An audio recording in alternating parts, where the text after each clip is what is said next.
Mais vous allez vous rendre compte que Dieu lui-même a montré qu'il y aura guerre entre les serpents et l'église.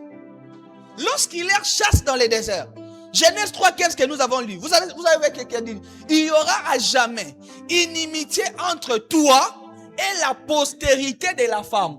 Quand on parle de la postérité de la femme, bibliquement, on parle de Christ. Parce que Christ est né d'une femme. Christ est né sous la loi, est né d'une femme, selon Galates 4,4. On parlait du combat entre l'église et les serpents.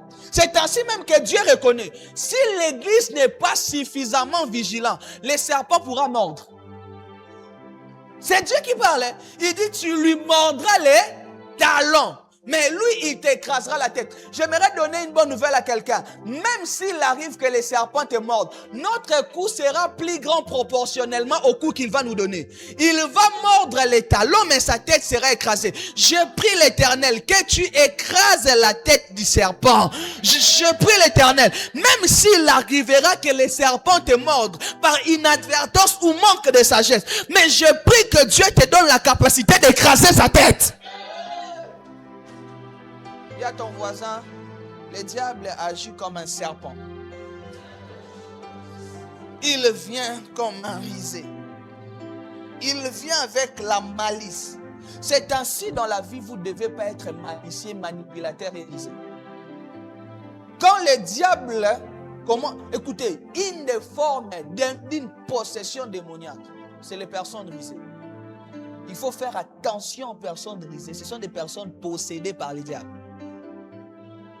Dieu n'est pas risé, Dieu est intelligent.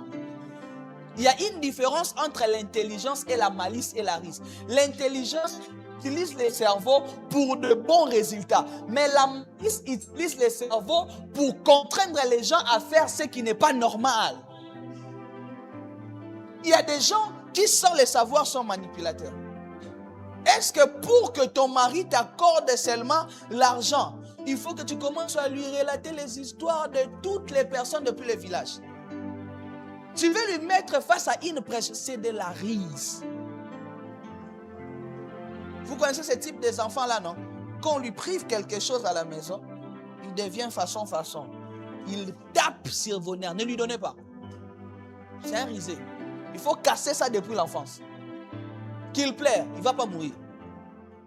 Lorsque le serpent vient, la Bible déclare que le serpent est en train de dire, est-ce que Dieu a-t-il réellement dit? Le serpent n'a jamais renié ce que Dieu avait dit. Mais le serpent a voulu montrer à la femme qu'au-delà de ce que Dieu a dit, il y avait une autre option qu'il ne connaissait pas.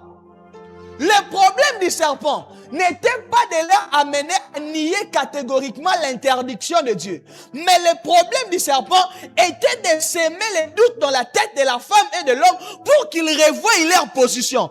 Écoutez mes frères, lorsqu'on est à l'église, lorsqu'on marche avec le Seigneur, il y aura des moments où les choses ne se dérouleront pas comme on a prévu. Il y aura des moments où nos attentes ne seront pas suivies. Écoutez, dans la marche chrétienne, il y aura toujours une raison où les promesses reçues seront différentes aux réalités vécues. C'est que tu as l'impression de vivre les jours et la nuit. C'est que lorsque Christ te dit, allons de l'autre bord, cela ne veut pas dire que lors de l'embarcation, il n'y aura pas de vents qui vont souffler.